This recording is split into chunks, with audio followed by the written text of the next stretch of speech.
Delhi university को RSS ने अपना गढ़ बनाया था। हमने अपने स्टूडेंटशिप के टाइम में वो गढ़ तोड़ा था। अब हमसे ज्यादा मजबूत लोग ये खड़े हैं हमारे बराबर, तो ये गढ़ यहाँ से टूटेगा। यहाँ से संविधान की बात शुरू होगी, यहाँ से बराबरी की बात शुरू होगी, यहाँ से इंसाफ की बात शुरू होगी, यहाँ से इज्जत की बात शुरू होगी। नौकरी का मसला नहीं है, न्याय का मसला है, नौकरी का मसला नहीं है। मैं पूरी जिम्मेदारी के साथ बात ये कह रहा हूँ। आज मैं ब्रिजभूषण शरण सिंह साहब जो है ना, वो उनकी एक वीडियो देख रहा था। वो ये कह रहे हैं कि ये बच्चियां गलत थी और मैं सही था। इन बच्चियों की वजह से भारत का रजिस्ट्रेशन जो है रेसलिंग फेडरेशन ऑफ इंडिया का रजिस्ट्रेशन कैंसिल हो गया।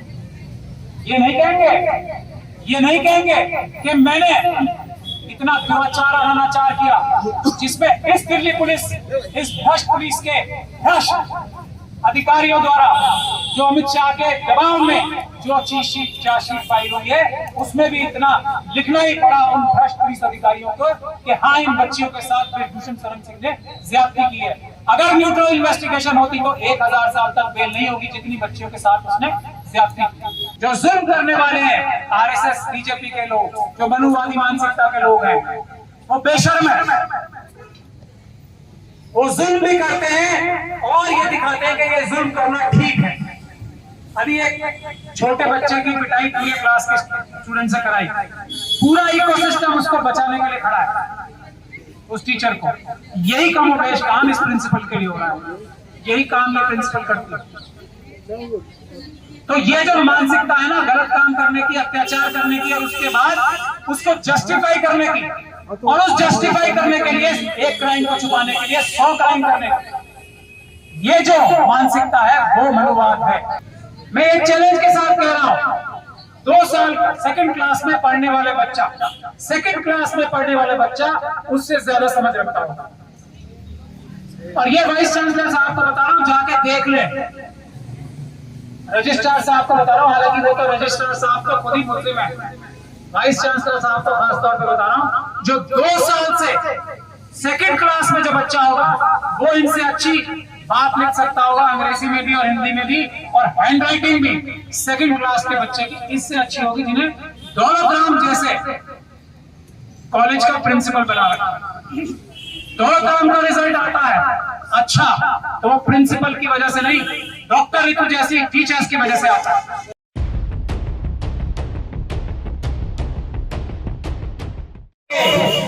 रास्ते पे चलने वाला आज वो क्रांतिकारी दिन है, और जिसकी शुरुआत एक ऐसे शख्स ने की है जिसका नाम है डॉक्टर रितु सिंह। वो सभी लोग जिनके आंदोलन, चाहे हमारी वो पहलवान बहनें और बेटियां हो, या देश में जिन बच्चियों के साथ बलात्कार हो रहा है, मनुवादी मानसिकता आरएसएस और बीजेपी की जिन लोगों के साथ जुल्म और ज्यादती कर रही है, उनके बहुत बड़े आंदोलन, रोहित वेमुला, पायल तडवी, चंद्रशेखर जो जम्मू में थे, और ये लोग तो वो है जिनकी कहानी हम सब लोग जानते हैं। ऐसी हजारों लाखों कहानियां ऐसी हैं जो हमारे समय में, इस समय हो रही होंगी। एक खड़े हैं डॉक्टर प्रोफेसर रतन लाल साहब, सामने खड़े हैं। ऐसा जुल्म और नाइंसाफी हो सकती है क्या? जो सबसे अच्छा है उसको मारा जाएगा, दबाया जाएगा। और मैं चैलेंज के साथ, 2 लोगों को तो मैं पर्सनली जानता हूं, इसलिए मैं चैलेंज के साथ कह सकता हूं, मैं डॉक्टर रितु के बारे में भी ये चैलेंज के साथ कहता हूं कि वो प्रिंसिपल जो है ना, मैंने उनकी चार्जशीट में जो उनके कारनामे अच्छे पढ़े हैं ना, उनकी हैंडराइटिंग भी देखी है। मैं इसीलिए एग्जांपल दे के बता रहा हूं, प्रोफेसर रतन लाल का, डॉक्टर रितु। मैंने उस प्रिंसिपल की हैंडराइटिंग देखी और मैंने उस प्रिंसिपल की जो इंग्लिश में चंद जो उन्होंने बात लिखे थे ना, वो देखी। मैं एक चैलेंज के साथ कह रहा हूं, 2 साल सेकंड क्लास में पढ़ने वाले बच्चा उससे ज्यादा समझ रखता होगा। और ये वाइस चांसलर साहब को बता रहा हूं, जाके देख ले। रजिस्ट्रार साहब को बता रहा हूं, हालांकि वो तो रजिस्ट्रार साहब तो खुद ही मुस्लिम है, वाइस चांसलर साहब को खासतौर पे बता रहा हूं, जो 2 साल से सेकंड क्लास में जो बच्चा होगा वो इनसे अच्छी बात लिख सकता होगा, अंग्रेजी में भी और हिंदी में भी, और हैंड राइटिंग भी सेकंड क्लास के बच्चे की इससे अच्छी होगी, जिन्हें दौलतराम जैसे कॉलेज का प्रिंसिपल बना रखा। दौलतराम का रिजल्ट आता है अच्छा तो वो प्रिंसिपल की वजह से नहीं, डॉक्टर रितु जैसी टीचर्स की वजह से आता है। प्रिंसिपल की वजह से तो मैंने देख लिया खराब ही होता है। अगर ये प्रिंसिपल ना हो तो दौलतराम कॉलेज का रिजल्ट और बेटर है, मैं एक गारंटी के साथ कह सकता हूं। उसी तरीके से डॉक्टर रतन लाल का केस है, जो सबसे अच्छे पढ़ाने वाले पढ़ने वाले हैं, उनकी क्या दुर्गति हो रही है आप सबके सामने। इसकी वजह क्या है? इसकी वजह है जो जुल्म करने वाले हैं, आरएसएस बीजेपी के लोग, जो मनुवादी मानसिकता के लोग हैं, वो बेशर्म है। वो जुल्म भी करते हैं और ये दिखाते हैं कि ये जुल्म करना ठीक है। अभी एक छोटे बच्चे की पिटाई पूरे क्लास के स्टूडेंट से कराई, पूरा इकोसिस्टम उसको बचाने के लिए खड़ा है, उस टीचर को। यही कमोबेश काम इस प्रिंसिपल के लिए हो रहा है, यही काम ये प्रिंसिपल करती है। तो ये जो मानसिकता है ना, गलत काम करने की, अत्याचार करने की, और उसके बाद उसको जस्टिफाई करने की, और उस जस्टिफाई करने के लिए एक क्राइम को छुपाने के लिए 100 क्राइम करने की, ये जो मानसिकता है वो मनुवाद है, और वो डॉक्टर रितु के साथ हुआ है। लेकिन मैं कह रहा हूं कि हम लोग लकी हैं। लकी क्यों कह रहा हूं? कि आज ये आंदोलन जिस व्यक्तित्व के चारों तरफ हो रहा है, वो जान दे देगी, सुन लीजिए, जान दे देगी, लेकिन ये लड़ाई जो उसकी अपनी नहीं है, ये सैकड़ों डॉक्टर रतन लाल की लड़ाई, ये सैकड़ों हजारों रितु सिंह की लड़ाई, सैकड़ों हजारों रोहित वेमुला की लड़ाई, सैकड़ों हजारों पायल तोड़ने की लड़ाई लड़ रही है अकेली है। और मुझे ये खुशी है बताते हुए कि हमारी खुशकिस्मती ये है, इनको शेरनी कहना मेरे ख्याल से कम होगा, इसलिए मैं शेरनी नहीं कहता हूँ। ये शेरनिया तो हमारे जो सर्कस में होते हैं ना, वो उनको ट्रेन करते हैं। ये जिस सोच की, जो इनकी परवरिश की सोच है, वो 100 लाख से 1 अरब वाली है। तो हम लोग बहुत लकी हैं। मैं पूरे देश के सभी प्रताड़ित लोगों से, खासतौर पे एजुकेशन की फील्ड के प्रताड़ित लोगों से, टीचर्स से, मैंने लखनऊ के केसेस भी देखे, मैंने बिहार के केसेस भी देखे, मैंने कितने केसेस कहां के नहीं देखे, किस स्टेट के। नॉर्थ ईस्ट चले जाइए, नॉर्थ ईस्ट चले जाइए, एक से बढ़कर एक इंटेलिजेंट टीचर वहां मौजूद है, उनको मौका नहीं मिलता। उनसे बात करके देखिए, बात करके देखने में पता लग जाएगा कि उनका मेंटल लेवल कितना ऊपर है उन लोगों से जो नॉट फाउंड सूटेबल के जरिए, सिर्फ नॉट फाउंड सूटेबल के जरिए, एकलव्य का जो एक कॉन्सेप्ट बनाया है उसके जरिए बड़े बड़े ओहदों पे, बड़े बड़े रिसर्च सेंटर्स में बैठे हैं। मैं आपको ये बताना चाह रहा हूं कि प्रिंसिपल, बावजूद इसके कि ऐसे लोग बैठे हैं, हमारे देश की प्रतिभा इतनी अच्छी है, खास तौर पे SC, ST, OBC और माइनॉरिटीज के लोगों को प्रतिभा इतनी अच्छी है कि इतना दबाना, इतने कुचलने के बावजूद भी अच्छी प्रतिभा की जोर पे भारत को तरक्की करा रहे हैं। तो वो सिर्फ और सिर्फ SC, ST, OBC और माइनॉरिटीज के लोग, बाकी सब इनकी मेहनत के नंबर ले रहे हैं, इनके कंधे पे चढ़कर अपना नाम कर रहे हैं। मुझे इस बात को कहने में कोई शर्म नहीं है, और इस बारे में मैं कहीं भी डिबेट करने के लिए, कहीं भी बहस करने के लिए तैयार हूं, और ये बात हम साबित सिर्फ 5 से 10 मिनट में कर देंगे, जिसे बहस करनी आगे से। अब कहने का मतलब ये है, अभी एक बहुत बड़ा आंदोलन चला था पहलवान बच्चियों का। मैं पूरी जिम्मेदारी के साथ बात ये कह रहा हूं। आज मैं ब्रिजभूषण शरण सिंह साहब जो है ना, वो उनकी एक वीडियो देख रहा था। वो ये कह रहे हैं कि ये बच्चियां गलत थी और मैं सही था। इन बच्चियों की वजह से भारत का रजिस्ट्रेशन जो है, रेसलिंग फेडरेशन ऑफ इंडिया का रजिस्ट्रेशन कैंसिल हो गया।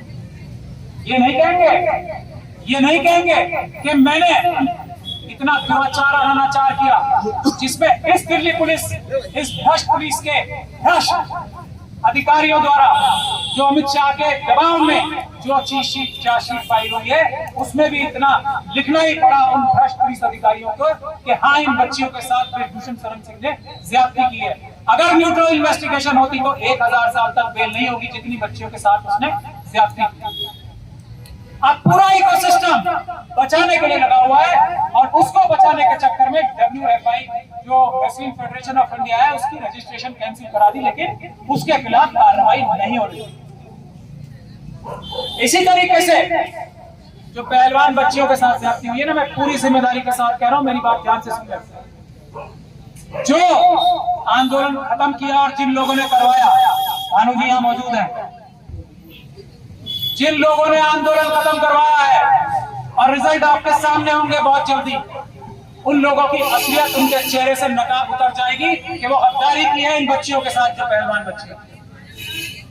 मैं डॉक्टर रितु का नाम बार बार क्यों ले रहा हूं कि ये काम यहां से नहीं हो सकता, ये कॉम्प्रोमाइज नहीं करेगी, ना अपना, ना रोहित वेमुला का, ना डॉक्टर प्रदन लाल का, ना पायल तडवी का, ना उन लाखों प्रोफेसर का जिनके साथ अब ज्यादती हो रही है SC ST OBC और माइनॉरिटी। हमारे लिए विक्ट्रीज बहुत जरूरी है, और ये आंदोलन विक्ट्री का आंदोलन है। या तो हम लोग लाठी खाएंगे, गोली खाएंगे, सुन ले जो पीछे बैठे हैं उनके थ्रू, होम मिनिस्टर साहब और प्रधानमंत्री साहब ध्यान से सुन ले। हम लोग लेफ्ट राइट सेंटर में भी बैठे हैं बहुत सारे लोग, ध्यान से सुन ले। और ये दिल्ली यूनिवर्सिटी को RSS ने अपना गढ़ बनाया।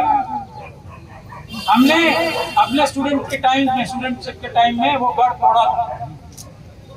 अब हमसे ज्यादा मजबूत लोग ये खड़े हैं हमारे बराबर, तो ये गढ़ यहाँ से टूटेगा, यहाँ से संविधान की बात शुरू होगी, यहाँ से बराबरी की बात शुरू होगी, यहाँ से इंसाफ की बात शुरू होगी, यहाँ से इज्जत की बात शुरू होगी। नौकरी का मसला नहीं है, न्याय का मसला है, नौकरी का मसला नहीं है। नौकरी इसे दुनिया की किसी यूनिवर्सिटी में मिल जाएगी। प्रोफेसर रतनलाल खड़े हैं, मैं पूरी गारंटी के साथ कह रहा हूं, दुनिया की किसी यूनिवर्सिटी में, यूरोप, अमेरिका, जापान, किसी यूनिवर्सिटी में इनको नौकरी मिल जाएगी। नौकरी की बात नहीं, न्याय इज्जत की बात है, न्याय और इज्जत की बात है। और वो इज्जत और न्याय अपने लिए नहीं, अपने जैसे सबके लिए, और उसकी शुरुआत होगी यहां से। अब बहुत सारे लोग ये बात पूछते हैं मुझसे, और मैं उसका जवाब भी देता हूं कि आप तो वकील हो, न्यायिक व्यवस्था है, आपका केस जिसको दिखाते ना, आपका केस इतना ओपन शट है, ये कोर्ट आपको रिलीफ देगा, 100% देगा। ये प्रिंसिपल नहीं, रजिस्ट्रार नहीं हो सकता, वाइस चांसलर भी जेल जाएगा लंबे समय तक। ये इतना मजबूत केस है। और ये जो चार्जशीट में आया है ना, एक बात और बता दूं मैं, अभी हमारे पास बहुत सारे सबूत हैं इनके गंदे और घिनौने कारनामों के। हमने बहुत सारी रिकॉर्डिंग कर रखी है, उसका सैंपल आपको जल्दी दे देंगे। और जो ये इन्वेस्टिगेशन की है ना भ्रष्ट पुलिस अधिकारियों ने, वो सब जेल में मिलेंगे, ये भी मैं बता दूं। अब मुझसे ये पूछते हैं कि ये बताओ आप कि कोर्ट से न्याय लेने के लिए आपको क्या तकलीफ है? मैं कहता हूं बिल्कुल तकलीफ नहीं, लेकिन हमारी न्यायिक व्यवस्था, प्रेशर है वो अलग बात है। न्यायिक व्यवस्था की सबसे बड़ी कमजोरी जो सभी मानते हैं वो ये है कि न्यायिक व्यवस्था के ऊपर काम का दबाव इतना है कि जब तक न्याय का फैसला आता तब तक बहुत देर हो चुकी है। ये है, तो इसीलिए जो उससे भी बड़ी अदालत है, जनता की अदालत, उसमें जाना भी जरूरी है। और इसलिए मैं बार बार कहता हूं कि जिसको न्याय चाहिए, जिसको इंसाफ चाहिए, 20% अदालतों से मिलेगा, 80% आपको जनता की अदालत से पीसफुल प्रोटेस्ट, जो कि आपका संवैधानिक अधिकार है, उससे मिलेगा।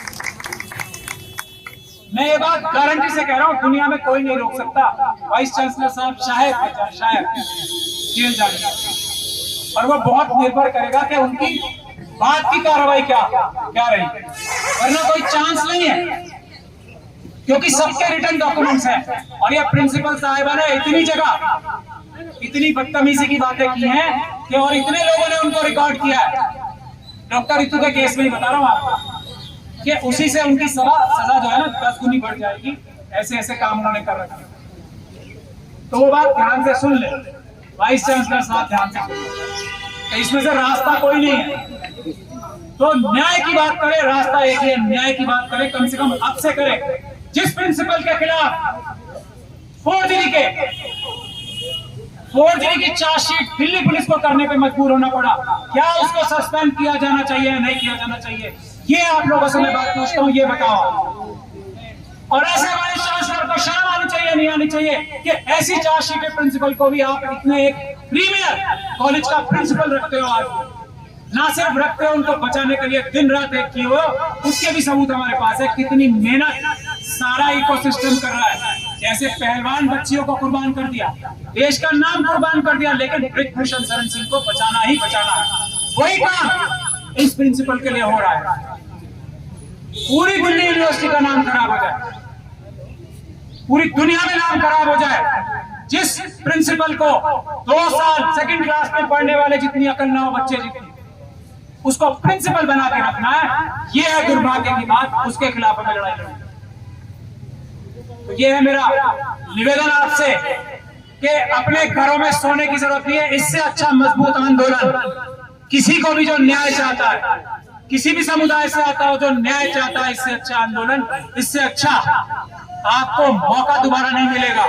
दिन रात एक करके इस आंदोलन से जुड़े और देखें कि कैसे न्याय नहीं होता। कैसे हम देखेंगे कि फिर जो आज कंप्लेंट्स हमारे पास आ रही है कि जो लेक्चरर्स रखे जा रहे हैं, आज रिश्वतें लेके रखे जा रहे हैं, लिस्ट कहीं और बनती है, उसके बाद इंटरव्यू में लिस्ट दे दी जाती है और उनसे रिश्वतें लेके एक के बाद एक प्रोफेसर साहब रखे जा रहे हैं। और जिन लोगों को निकाला जा रहा है, कब तक आप चुपचाप? मैं उन सभी टीचर्स से पूछता हूं जिन्हें अब निकाला जा रहा है 5 साल बाद, किसी को 10 साल बाद, किसी को 20 साल बाद। हम लोग खड़े हैं आपका साथ देने। ये प्रोफेसर रितु खड़ी आपका साथ देने, आपके आगे रह के लड़ने के लिए। लेकिन आप लोग क्या सिर्फ घरों में बैठ के तमाशा देखोगे या यहाँ उतर के आके अपनी नौकरियां वापस लोगे? एक एक प्रोफेसर को जिसको निकाला गया है, हम लोग वादा करते हैं सबको नौकरियां दिलवाएंगे, लेकिन इस आंदोलन में छोड़ो। हम वादा करते हैं। मेरे साथ बदलिया साहब, मेरे साथ वकीलों की पूरी टीम, या आजाद साहब बैठे, या बेनीवाल जी बैठे, या बदलिया साहब बैठे, भानु प्रताप जी बैठे, हमारे रोशन लाल जी बैठे, सुबह से बैठे। और ये ट्रेलर है, हम सैकड़ों वकील लगा देंगे आप सबकी नौकरियां दिलवाने के लिए जिनकी नौकरियां छीनी गई है। हम सैकड़ों वकीलों की टीम लगा देंगे। वो रिश्वतें जो दे के नौकरियां दी जा रही हैं आज, उसको एक्सपोज करने के लिए। लेकिन आप लोग आगे आके शिकायत तो करें, इस आंदोलन से तो जुड़े। नहीं चाहिए आपको नौकरियां, क्या आगे बढ़े? आपकी नौकरियां आपके सामने, जो आपने सालों साल तक में, अब तो आपको कहीं और नौकरी नहीं मिलेगी, आपकी एज ज्यादा होगी। कहां जाके अप्लाई करेंगे आप लोग? और फिर बैकलॉग क्या हो गया हमारे लोगों को? हजारों प्रोफेसर इसी दिल्ली यूनिवर्सिटी में लग रहे हैं, क्या हो गया हमारे लोगों को? कहां है वो लोग जो एलिजिबल हैं दिल्ली यूनिवर्सिटी में लेक्चरर लगने के लिए, प्रोफेसर लगने के लिए? कहां है वो लोग? आओ इस आंदोलन को ज्वाइन करो और देखो कि सबको न्याय मिलेगा। इसी आंदोलन के थ्रू मिलेगा, क्योंकि ये एक ऐसा व्यक्तित्व लड़ रहा है जो न लाठी खाने से डरेगा, न गोली खाने से डरेगा, न न्याय की राह में, न इज्जत की राह में जेल जाने से डरेगा। इनको 50 बार, डॉक्टर रितु को 50 बार ऑफर आ चुकी है इस कॉलेज में तुम्हारी नौकरी लगाने की। चुप हो जाओ, साथ मिल जाओ, तुम्हें प्रमोशन भी जल्दी दिला देंगे, तुम्हें फुल प्रोफेसर बहुत जल्दी बना देंगे। नहीं चाहिए। इसीलिए सबको प्रोफेसर बनाना, हजारों लोगों को प्रोफेसर बनाना है। हजारों लोगों की नौकरियां जो ये बेईमानी से छीनी जा रही है रिश्वतें ले लेके, उन सबको नौकरियां वापस दिलाना। मेरे बराबर में यहाँ पर बता रहे हैं कि हमारे जो यूनिवर्सिटी के नॉन टीचिंग स्टाफ के लोग भी प्रोटेस्ट कर रहे हैं। मैं उनसे भी गुजारिश करूंगा, आए डॉक्टर रितु के नेतृत्व में लड़ाई लड़े, क्योंकि गोली खाने के लिए सबसे आगे ही रहेगी, ये वादा करती है, कर रहे हैं बिल्कुल सर, मैंने तो पहले लाठी खाने के लिए पूछ ले डॉक्टर रितु से, रहेंगी सबसे आगे में रहेंगी। आगे भी हूँ, पीछे भी हूँ, लेफ्ट राइट सेंटर जहाँ बोलो वहाँ हूँ, बस लड़के घर से बाहर निकल के आपको आना है, मैं यही कहती आपको। तो हम ये कह रहे हैं कि ये सबसे अच्छा मौका हमें मिल रहा है, और मैं पहलवान अपनी बहनों और बच्चियों से भी बात करूंगा, यहाँ आए वो, उनके न्याय का रास्ता भी इसी आंदोलन से मिलेगा उन्हें, अच्छे न्याय का, अनअडल्ट्रेटेड वो न्याय नहीं जो इम्प्योर उनको अब मिल रहा है। और मुझे बहुत बड़ा डर है कि उनको बिल्कुल न्याय नहीं मिलने वाला, जिस रास्ते पे अभी जो कानूनी कार्रवाई चल रही है। यहाँ आए, यहाँ से उन्हें असली न्याय मिलेगा।